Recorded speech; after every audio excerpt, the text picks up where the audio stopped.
Welcome to the game of real estate. I'm your host, Jason Rash. I'm taking you on my journey from zero to $100 million in real estate sales. Let's go. Welcome to the game of real estate. I'm your host, or in this case, your referee, Jason Rash, and I'm taking you on my journey from zero to $100 million in real estate sales. Now, people that know me know that I'm a real estate investor. I got into real estate down here in South Florida, started selling it, fell in love with it, and now I'm branching out into the STR. Now, I've been all over Palm Beach County. If you know a little bit about Palm Beach or you don't know where it's at, it's basically at the bottom of the state on the right-hand side. That's the East Coast for everybody that needs to know the right from their left, and just a little bit higher up than Miami. This is like a short-term rental capital of the world. It's fantastic. And I've got somebody in the studio with me this morning. His name is Benji. How are you doing today? I'm doing well. Thanks for having me. Fantastic, man. I'm glad to have you in the studio. First of all, he is the president of the Keye's property management company. That's huge down here in South Florida. He's a chief operating officer of Wealth Builder LLC. He's a property management firm, is focused on single-family homes, multifamily homes, and commercial management. Now, Benji comes from a long list of people in his family that have been doing real estate for a while out of Michigan. They've renovated thousands of units. I'm talking thousands of units. I come across flippers all the time, by the way. I've done 20 units, and I'm like, I don't know. You need to get a couple thousand under your belt and come back and visit me. They've been doing it for 30 years, and he manages actively right now over 800 properties with 265 clients. Welcome to the show, my man. Thank you. You make me sound more impressive than I am. I promise you that. Fantastic. That's my goal. That's my goal. Thank you. What I want to do is I want to talk about STRs right down here in the South Florida area. They're hot. Now, I fell into this by accident. That's true. Yeah, with STRs. Yeah. So, number one, the biggest question that I want to ask you is, STR, is it still profitable? It is. So we have gone through a tremendous change. If you think about STRs as it relates to a time scale, we're still in the infancy of STRs. Yeah. Okay. 30 years ago, would you ever have gone on the internet, found some random person's home in a state or city you've never been to, and decided you were going to pay them money to stay in that home? I don't even know if the internet existed 30 years ago. 30 years ago it did, but nobody would have gone and stayed at some random person's house, okay? What we've seen over the years is it's becoming more professionalized, okay? And that's a good thing for the industry. Okay. What we saw through COVID was about an 85% increase in the number of listings in our market, meaning everybody saw how much money people were making in STRs and decided to get into the business. Okay. The problem with that is that they bought at the height of the market, at the high interest rates, and now they're having trouble making that work. So what we've seen is a lot of people have gotten out of the business, the amateurs, and we are reaping the benefits because now there are not as many competitors in the market. Not to mention that we're professionally running the properties. Yeah. And so our owners are benefiting tremendously. But it is a market. So it does ebb and flow. And here in Florida especially, there are seasons. We can talk all about that. I don't want to get too far ahead. I know you got a plan of action here, but it is still profitable depending on the properties and locations. So first of all, I think a lot of people, whenever they see quote unquote easy money or high returns, everybody all wants to jump on board the wave because they see it coming. My assumption was that with STRs, with the lower interest rates and the high prices, I think that people's, oh my God, I can just suck money out of my existing house and I can go buy something that will produce me money. Now, how is that panned out for most people? You said a lot of people are floating now. Yeah, so you'll see if you look at the sales market, a lot of the properties are active STRs being sold. And the reason is that the first lever in competition that everybody pulls is what? Leverage. Price. Yeah. Right? Okay. So we saw an 85% increase in the number of competitors. So competition dictates that price per night is going to come down. If price per night comes down, then your revenue comes down. Yeah. And all of a sudden, all the projections that you made, okay, to cover your mortgage, there are a lot more expenses that come with STRs as it relates to annuals, right? Yeah. All of a sudden, it's not making enough money, right? At the same period, just for the sake of understanding, our annual market rose 25%. So that gap that you saw between annual rents coming in steadily every month for 12 months a year versus STRs, which are slightly erratic, okay, the profitability margin narrowed. Got it. Okay. So a lot of people also went back to the annual side. To somehow keep that property afloat. Correct. Yeah. Now, the other thing most people don't consider is the upfront cost of starting an STR. Yeah. You got licenses. You got to furnish the property. Okay. And when we talk about furnishing, that's a whole other podcast we could get into, because what works, what doesn't is very important. I do want to dive into that a little bit on this one here in a minute. But go ahead. We can get there. But what I was trying to say is that it just wasn't as appealing over the last year as it was during COVID. You also had a change in travel habits. During COVID, the work from anywhere, the fleecing of the government, the government's paying for anything, we had a lot of disposable income. So people would come and stay for months at a time, okay? And they would also travel with their families during COVID. That has slightly changed, and so we're seeing the dynamics shift every day. So just like any market, it changes as the economy changes, as travel patterns change. We obviously just got the Airbnb report the other day, and we could talk about that as well if you'd like. What is the report saying, high level? So high level is Airbnb stock dropped 14%. And the reason is their earnings were off. Why are their earnings off? Because travelers were not using Airbnb as much. But I look at that as a good thing. The reason being, one, Airbnb kicked off 200,000 hosts around the world. Okay. For what reason? That they weren't managing to a status or a rating commensurate with what Airbnb is trying to do. They've gotten a lot of flack over the years for cleaning fees, for properties not being maintained well, for all the issues that come with this being someone's, let's call it a side hustle versus a profession. And so they are trying to raise the bar, right, which is a good thing. I like that, Yeah. So they're taking 200,000 units off the market, okay? But also what we're seeing is that people get scared, and the stock market is different from your everyday business. Yeah. Okay. What I can tell you is that year over year, we are up 23% in our market. Yeah. That's great for people that want to invest here. In Florida.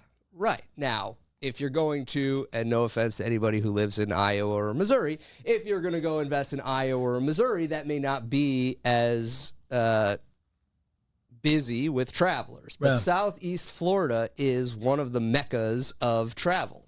And so we are not recession-proof in that manner, but we're seeing with less competition, better quality, we're beating the market, and we're up 23% over last year. I love this. So let's talk about it. Let's unpack this entire thing because we're going a little bit sideways. But the goal is, like, the question I ask you is Airbnb short-term rental still profitable? Now, the thing that I think that we need to clarify in this podcast, number one, what is the difference between a long-term rental, a mid-term rental, and a short-term rental? Sure. And so I'm going to go ahead and clarify that. So like with obviously long-term is annual. That's going to be a yearly rent, like your standard, just, hey, I'm going to buy a house, I'm going to rent it out. Now you have mid-term, which is 30 days or more. And then you have STR, short-term rental. Think about Airbnbs, VRBOs, anything like that you can rent 3 nights, 2 nights. Majority is 3 nights, if I'm not mistaken. It's going to depend. Yeah. So you do have the ability to set how much time you're willing to accept as a minimum stay. Okay.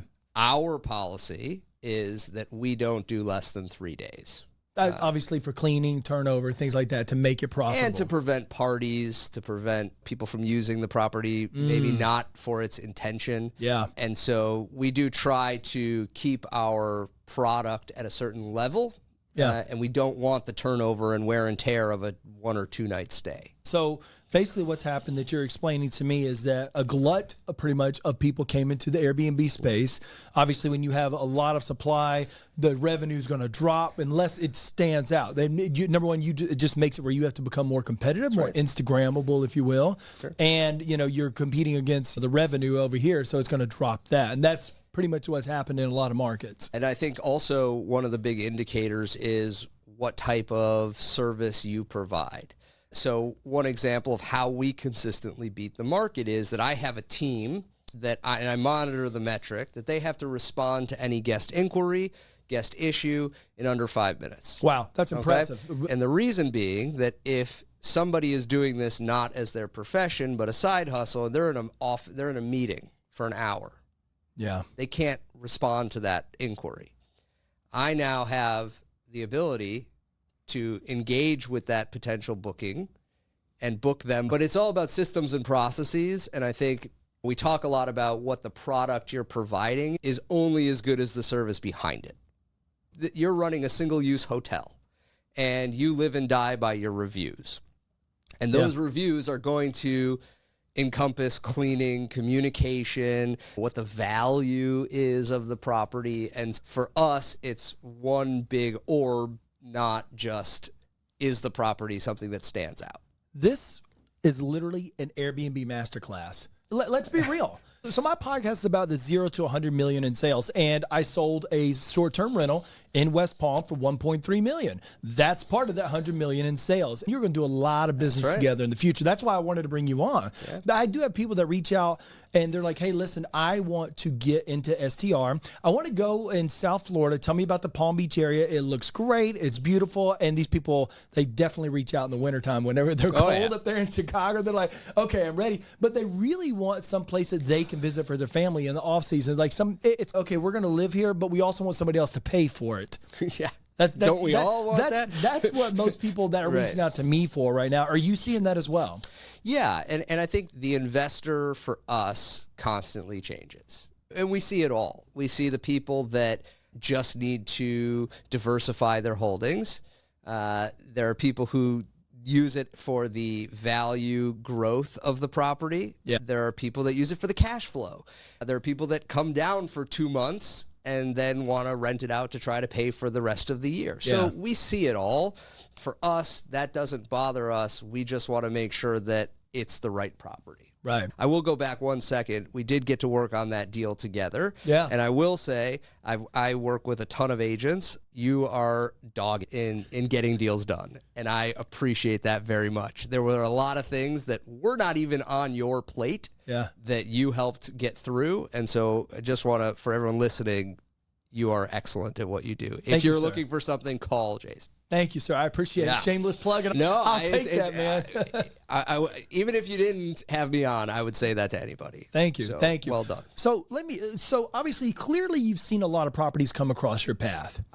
And out of your portfolio of 800 homes that you guys do right now and properties, what is one of the characteristics of a top performing property that you can just off the top of your head? Yeah, so it should be noted that the 800 are not all STRs. We had a lot more, and I pared it down because some properties and some owners were not performing as they should. Oh, you did your own little Airbnb chop a block. We did you just chopped chop. them off. There are things like we need to repaint. There's wear and tear. Yeah. These places need to look pristine. If an owner's not interested in reinvesting into their property to make it continue to make money, why are we doing it? So there are certain properties that I have cut over time, including multifamily is very tough with STRs because you ultimately have multiple tenants in the same space, and there are always problems. We actually talked about this specific property. We did specifically talk about that. Yeah. And we've had a number. We've tried it multiple times, thinking maybe this time will be different, but it isn't what we are excellent at. We focus on what we're good at. What is like a couple of characteristics of the top performing properties in your portfolio? Top performing properties include single family residences, 3 or more bedrooms. Okay, 4 or 5 is excellent. Okay, because the more, what we say in the business is heads on beds. How many heads can we put on beds in the property? Because you think about this: if a family of 5 has to go to a hotel, they're going to have to rent 2 rooms. In season, those rooms aren't going to be less than $500 a night. Plus, there's no kitchen, so they have to go out for food every time, okay? If we can get all 5 people into a house, okay, for $600, $700 a night, we're now saving them money. The same goes for larger homes where we can get multiple families into one property. We have a ton of people in our higher end properties. They come for family reunions, or the parents have 3 kids and all of their grandkids, and they all want to be under the same roof. Those work really well. But when it comes down to what performs the best is proximity to the water or a downtown. Okay? So properties on the Intracoastal or a canal or close to the walking distance to the beach outperform every property every day of the week. Properties with pools. Okay? People come down to Florida They think water. They want water. Again, consistently water, Now, here's the thing water. most people don't think about it. It's got to be a heated pool. Now, you say we're in Florida. Why does it need to be a heated pool? For us, 75-degree water may not be that cold. But for others, they get down here and they say, that is freezing cold in the pool right now. That is one of the biggest questions we get asked when we have pool properties. Now, we list heated pool, but people still ask. And heated pools are a must if you're going to have a pool. What's another tip? What's like a secret that people don't think about? A secret. Yeah. We provide experience. Okay. So just having the property is great. But let's say we're on the canal or the Intracoastal. We also have kayaks, paddle boards. We have the ability to line up boats, boat tours. It's giving the experience to people, private chefs, whatever the case may be, is offering that in addition, because anybody can rent a house.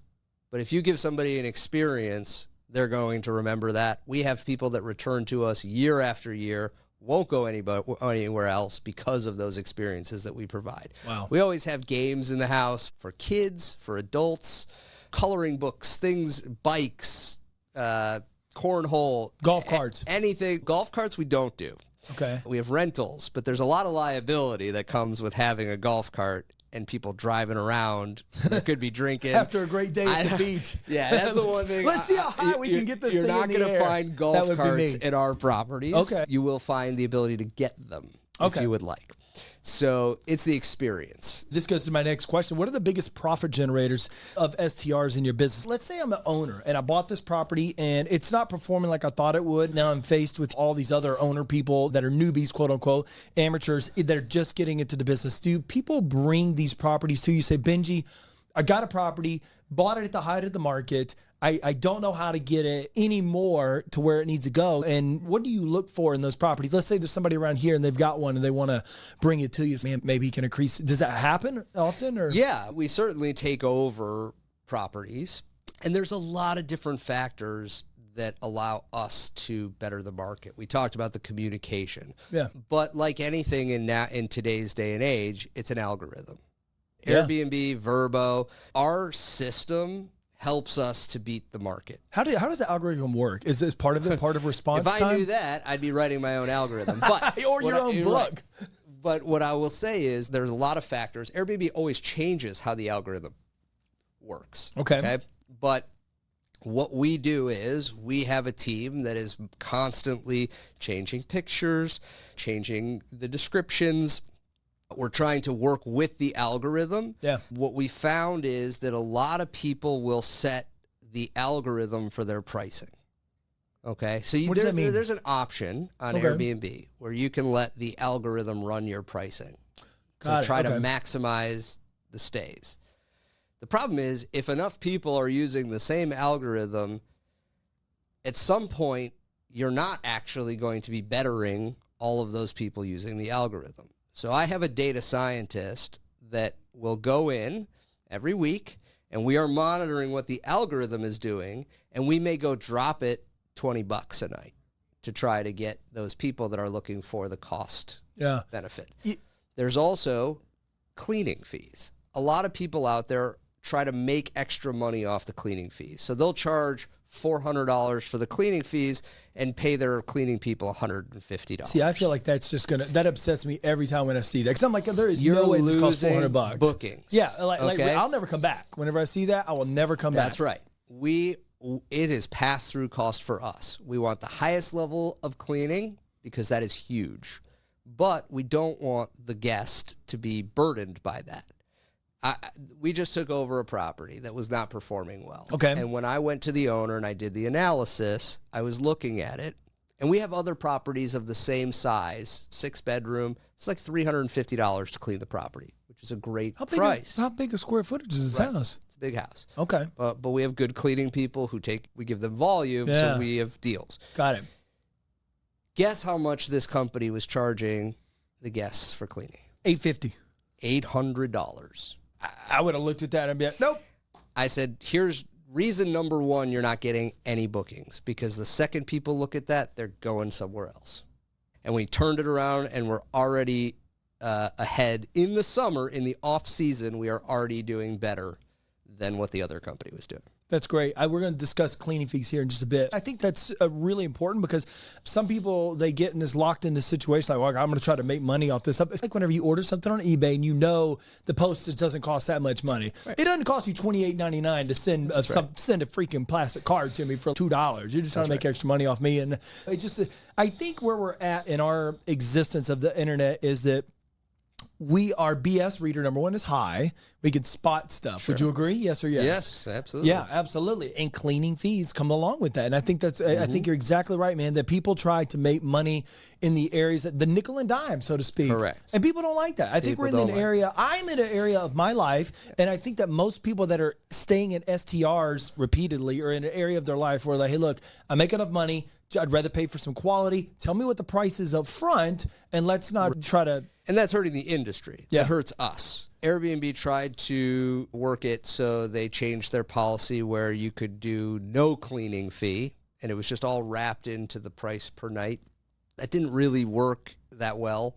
We tried it for a little while, but what we found is that the consumer is actually okay paying a cleaning fee, so long as it's commensurate with what is needed. Within line. Right. Yeah. And so again, that's part of our procedures. When you talk, going back to the algorithm, we do everything we can to try to boost our listings to the top, right?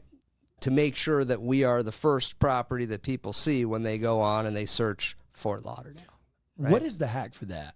Like right now, that's what we're talking about is all of these things that we do are part of that algorithm that pushes you up. Your ratings, right? Your reviews, how often you're engaging with the app and the listing, changing things around, how quickly you respond to people. That is actually a metric that they use. Wow. And we do it all. We try to get everything we can. Now, are there times where we're on the second page? Sure. But we consistently outperform our competitors because of what we are doing. I love it. So it sounds to me like the Airbnb is almost like an attention platform, like how much attention you give it, how much your energy you're going to give into it, like an energy platform, right? Like anything else, it's not going to be a passive thing. That's great to know. Have you ever turned down a property? Somebody brings you a property and they're just like, look, I can't get this thing to go anywhere. And I'd love to know why you turned it down, because you're a smart guy. You can see opportunity whenever it's there, but I want to know why you would turn something away. So I have turned properties away. He's in there smiling right now. He's like, I can't wait to tell you this story. I'm going to steal this from a friend of mine who works at another company, not an STR. Sure. But what he always said to me was, we have what we call the pride line. Okay? Okay. And the pride line is, will my pride allow me to say this is in our portfolio? Okay? I love that, man. and we have, and on the flip side of that is, we have pride in what we do and what product we're bringing to market. If that property does not meet that level, okay, we know it's not going to perform well. So we're basically just wasting our time trying to fit a square peg in a round hole, okay? So I have turned down properties for condition reasons. I've turned down properties for location reasons. I've turned down properties for landlord reasons, just speaking to the owners and understanding this is a very rugged business, okay? Yeah. It is extremely time-consuming and detailed. And if we are not aligned with our owners in how this should run, I know it will not work. I will turn it down. And probably the fifth, is that we see a property, and we can talk about, we run an analysis on the properties to determine how well they will do. And if those properties are not going to perform at a level that meets our pride line, we will help them find another service provider if they would like.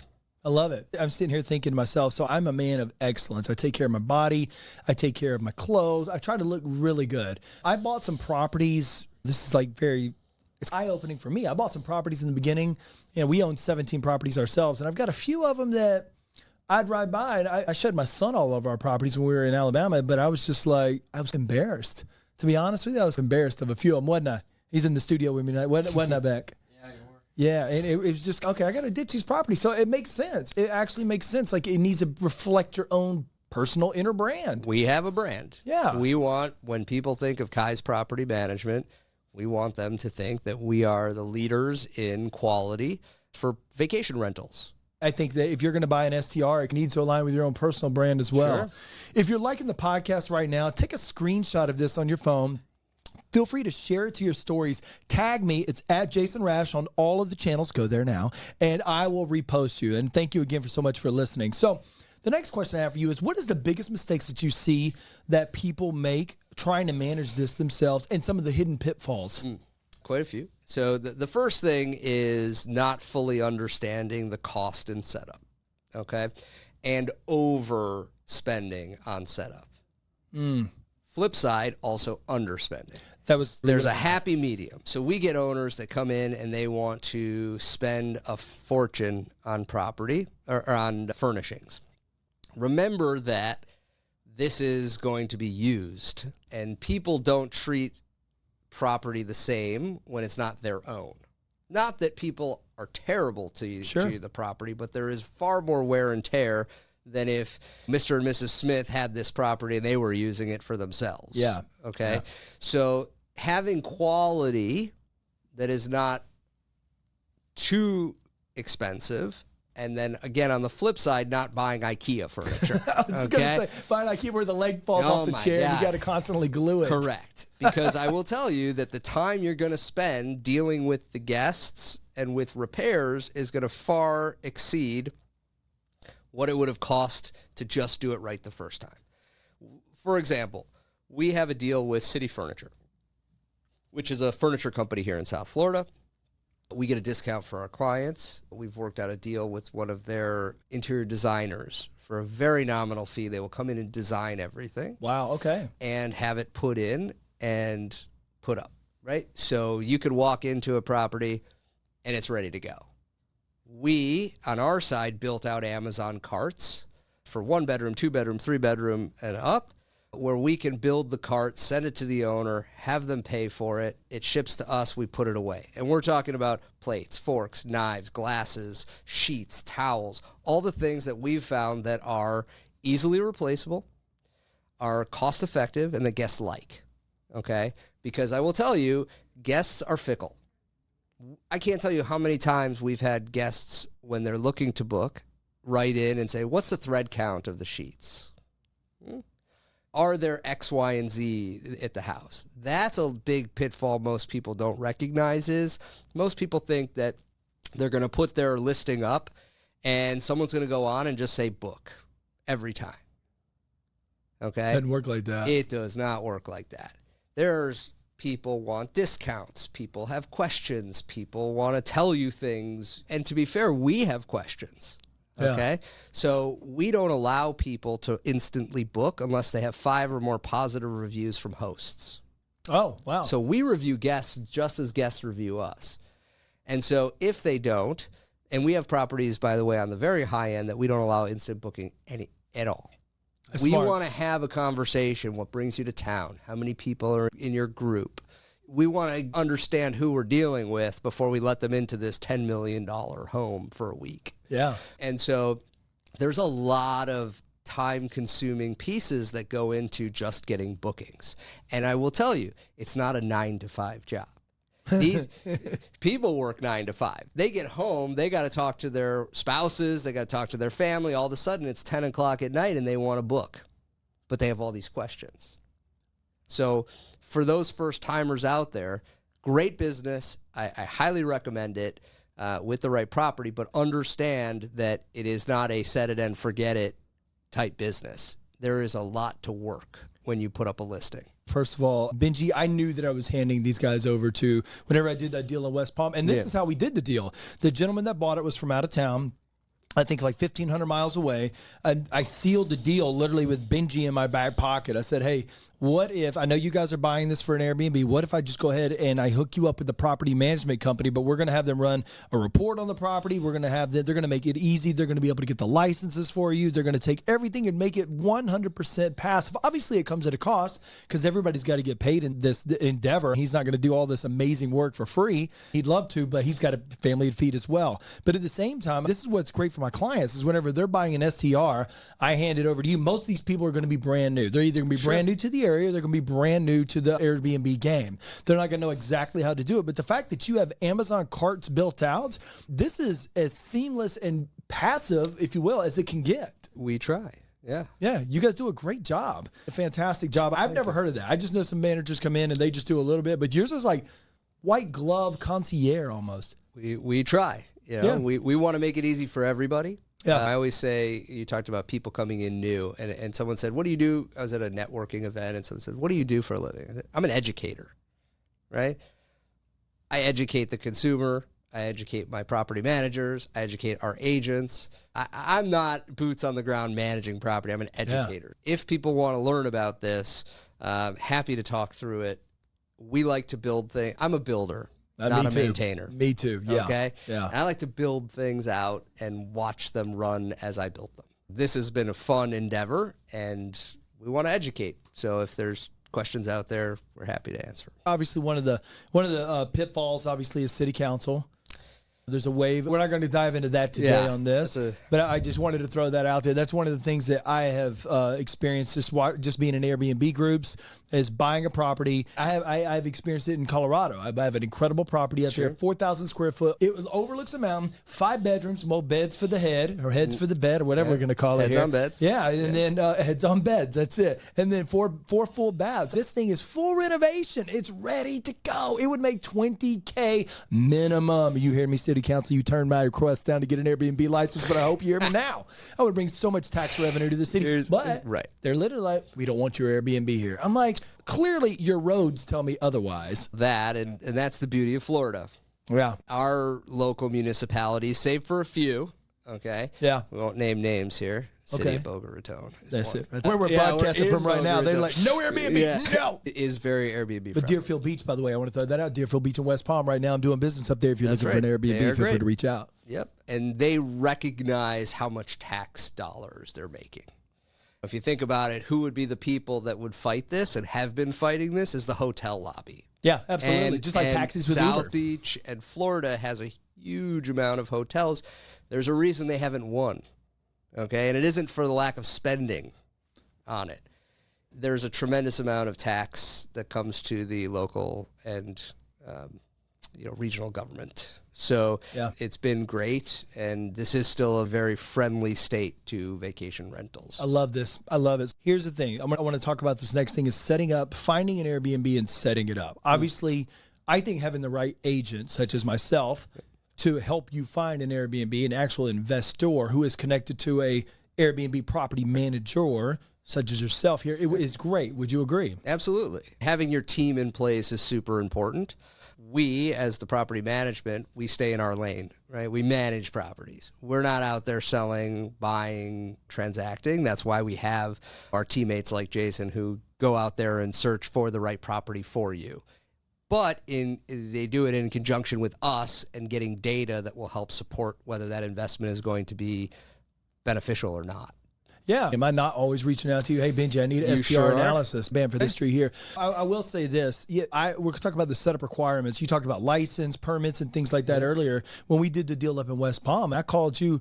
Actually, we talked multiple times. So what basically came up that you were in the middle in the process of getting the building, the licenses and everything. And I don't think that people understand that's something that they have to do. And they have to go through that whole entire department. And now you're navigating it. And Yeah. The first few times for us, it was a maze because it depends on the local municipality. Yeah. It's different every county. Every county, every municipality is different. Yeah. And so we now have it pretty much on lock and how to quickly go. And we have our people at the city, at the county that we can call and they'll expedite for us. But you do need to have a hotel license, a county tax license, a local business tax number. And so there's a lot. It's something that we've put together, and we have a system and checklist, and we go through and knock that out for our owners. If I know anything about investors, what do they value more, time or money? It's always time. It's always time, because I can literally just make money just doing nothing, and money just rolls in from our investments. But what I value most is the time, man. So let's talk about a couple of tools that people can use. There's a lot of tools out there. AirDNA, there's a bunch of tools out there. If somebody wanted to start their own Airbnb, all of a sudden they're listening to this podcast. Hey, look, I want to invest in South Florida. I want to try to run and do this thing myself. Obviously, I'm going to throw out the normal ones. You got Nest and you got Ring. That's proprietary to a specific property. But what is a tool that someone could use if they wanted to do something? A couple of them they could use to get this thing off the ground. No, you're talking about actually listing it on the site. Yeah. So let's say I'm listening to this podcast right now, and I'm just like, oh my God, Jason and Benji, you got me fired up. I'm going to go buy a property right now. And they need to have some tools to help run this thing. Sure. What I always say is walk before you run. The first thing I would do is, one, you want to get an analysis of the property to make sure that it's going to perform. Not every nice property is going to do well on vacation rental. There are a lot of factors we talked about. There are sites like AirDNA. I personally we have our own system for doing it, including our data scientist. By the way, is he in a lab? Whenever you say data scientist, I'm thinking he's got on like safety glasses. I don't know why he would have on safety goggles, but he's in a lab with a lab coat. He's in a room with a computer, right? Okay. I don't think he's going to need the safety goggles. But it is important, because not everything, like I always equate it to Zillow. Right? Yeah. Do we really trust all the Zillow estimates? I don't even know where they get that number from. Right. I haven't had a dude come Correct. in. So we look at actual pieces of data to try to do our analysis. But if AirDNA will suffice if you're a novice and you just want to get a basic understanding. Okay. And then I would pick one of the sites. Okay. So Airbnb is still the market leader with eyeballs. Okay. Vrbo, most people call it VRBO, but it's pronounced Vrbo. That is in second, okay? Booking.com is now charging along, so instead of just being for hotels, they've now put a lot of vacation rentals on their sites. I've noticed that. But before you go and invest in a software to syndicate these listings with a central calendar to all of the sites at once, use one, get good at it, get bookings, move on to doing something bigger, because they're different. Okay. Can someone survive on one? Absolutely. Okay. Because I think it's the biggest question in my mind is, like, if I just mastered Airbnb, could I? No question. Okay. There are a lot of people who just go to one site. There are a lot of people who won't go on Airbnb that only use Vrbo. Okay. I have no idea why they would do that. I personally, depending on the property, and not to disparage Booking.com. Sure. But it isn't as beneficial to the landlord. Okay, so you're not getting the same quality guest that you would get on Airbnb, because they don't do the same background screening on the guests that Airbnb and Vrbo do. That's what I was going to say. We get more people who come use the property and say, oh, there was a problem, I want my money back. And it acts more like a credit card dispute than it does on the Airbnb side, where they actually look into it. They get the records. They protect the landlord better than Booking.com. Can I just add one thing here? So I love companies that are run by CEOs, right? That are run by founding CEOs. The guy that founded Airbnb, he literally just went to, I want to say it was a company event. He stayed in somebody's house and he was like, this is weird. I got to give you money to stay here. He said that part was weird. Whenever they first started doing this whole Airbnb thing, and he's been in it since the infancy. I can't remember the gentleman's name, but I feel like Booking.com, just like we said in the very beginning of this podcast, they saw a wave coming and they just literally hopped on it. And they don't really have the infrastructure to support or protect the landlords and the homeowners. Correct. That's what you're telling. So what I would say is, yes, you can feast off of one site. Yeah. Okay. For us, we like to get as much exposure as we can. Again, not all on Booking.com, because we don't love that. But we have multiple sites that we go to. So it's important. But for the novice, you want to learn and then grow. let's say somebody's thinking about doing this and they have an existing property now that, hey, look, I live in an area that's a travel destination. It's a nationally traveled to, or maybe regionally traveled to. Think nationally would be like Disney World, regionally would be like a national park in your area or something like that. What's a couple of quick key tips that somebody could do to improve or quote unquote do to their property to flip it to an Airbnb? Just a couple of things. Yeah. So first is curb appeal. Okay. People look, and just like with any real estate, they're looking at pictures, right? Yeah. Your pictures are super important because that's how people are going to see, oh my gosh, this house looks so cute. Or the area is great, but I don't look at that porch. Yeah. It looks like it hasn't been painted in 30 years. Yeah. So making the property have curb appeal and making sure that the property is clean. Okay, you don't want all your personal stuff all over the property. There are people that travel for work, and so they rent out their place for Airbnb, and it's like their home. Yeah. It's not just for Airbnb. And making the property look nice is huge. It goes a long way. And then being really responsive. If you are going to get into this business, you have got to be super responsive. And you've got to make sure that your customer service personality shows, because there are times where you're going to get frustrated. There are going to be unreasonable guests. There are going to be unreasonable people. And you have to constantly bite your tongue and say, you know what, you're right. I'm very sorry. What can I do to make this right? If you're in an area, I would also look and see how many competitors you have. That's a good one. So if you go on Airbnb right now and you put in the area you're looking at, it'll pop up with all the properties that are being rented, okay? You may have to toggle the calendar a little bit because you're not going to see properties that are already booked if you have a certain time frame that has it. So I would stay away from major holidays if you're going to go search to see who's in there, because major holidays are always booked. Yeah. Okay. And get an idea of what your competition is doing, because that'll let you see, could I go and invest X number of dollars on this really cool feature to my house that will help me stand out from the 4 other properties in my neighborhood that are doing like that Star Wars themed room that I've got, or Star Wars themed house? Yeah. That's right. I see that stuff. I'm like, man, that's a commitment there. You know, if you want to look at cool ideas, Orlando, just peruse Orlando for a few hours on their vacation rental sites, because people have pterodactyl beds, all sorts of lazy rivers in the backyard. It's insane. It's wild, but those sell. Absolutely, right? What you're seeing now is for baseball teams. Yeah. You can rent like a whole farm, baseball compound, basically, for a baseball team. And it's all themed. They have a field, dreams type stuff. And those are renting well because people see the value in that. That's incredible, man. Like it's imagine the world that we're living in. It's just literally like you've taken a property. Imagine this is 40 years ago, 50 years ago. Hey, we're gonna have somebody pay us some money, and they're gonna be sleeping in the back room back there. That never would have happened. Like how far we've come, right? Well, I certainly would have been searching to do that. There are people that have always done that. Yeah. But certainly it's now become commonplace. Yeah. Okay, it's become the norm to think, at least. There are certainly people who will only still stay at resorts and hotels. But, and this is why I think Airbnb should come up with a points plan, like a membership points plan. Yeah. Because a lot of people, my wife included, she always wants to stay at Marriott's because she's got status. And they bump you up and they do. And so if Airbnb figured out how to do that, they could have a status system. But again, it's now commonplace, and people are much more comfortable doing it. If I own multiple properties in an area, I would actually just have a little card on the inside of here saying, like a little stand-up, fold-up card saying that if you stayed enough of our properties, you'll get X amount. You stay 2 weeks, you get 1 night free. Yeah. If you stay 14 nights, you'll get 1 night free or something like that. Yeah. I think that'd be cool with a minimum of obviously 3 nights. Sure. So you have to stay in some of our properties here, but that would be cool. It could be property specific too. It could be. We take care of returning guests very well. Yeah. In a lot of our nicer properties, we get athletes, we get celebrities. Stay in a hotel.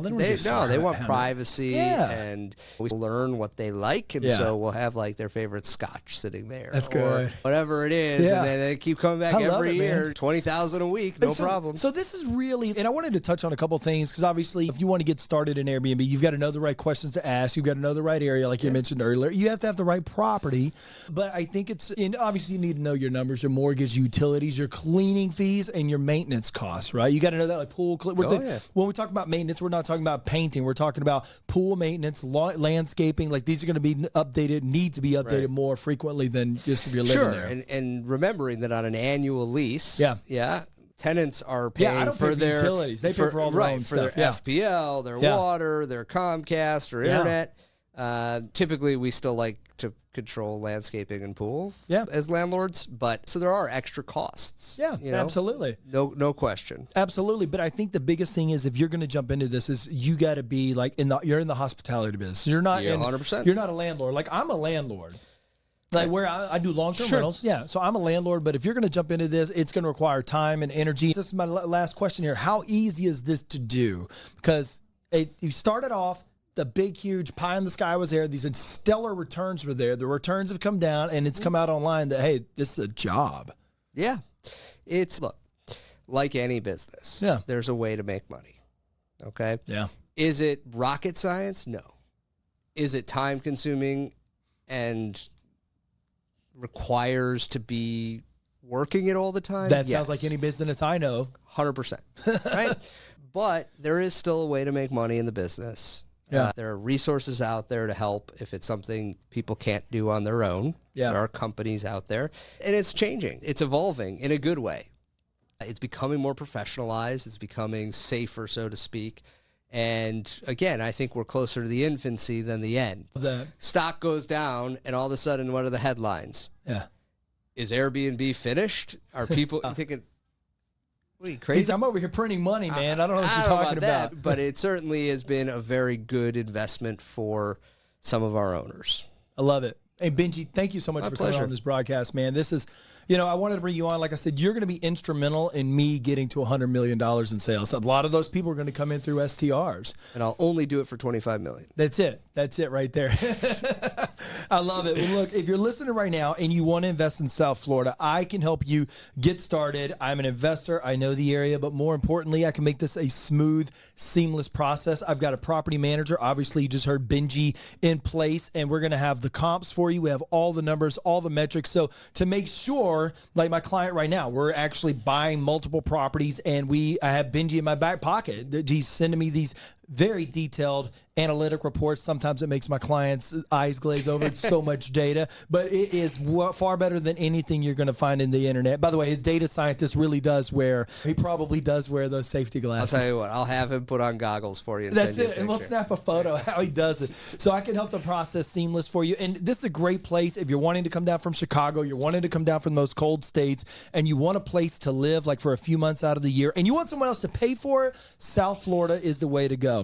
Thank you so much for listening to the podcast. I'm going from $0 to $100 million in real estate sales, and I'm taking you on the journey. For this episode, the game of real estate. Remember, this game rewards those who stay in it to win it, and I'm here to keep you ahead of the competition. If you're feeling pumped and ready to make your next big move, hit that follow button so that you never miss an episode. And hey, don't just listen, share this podcast. Screenshot this episode, post it to the stories, and tag me at Jason Rash. Go ahead and do that now for a repost and a personal shout out. This is the game of real estate where winners are made, deals are closed, and the hustle never stops. I'll see you back on the field next time. Game on. Let's go.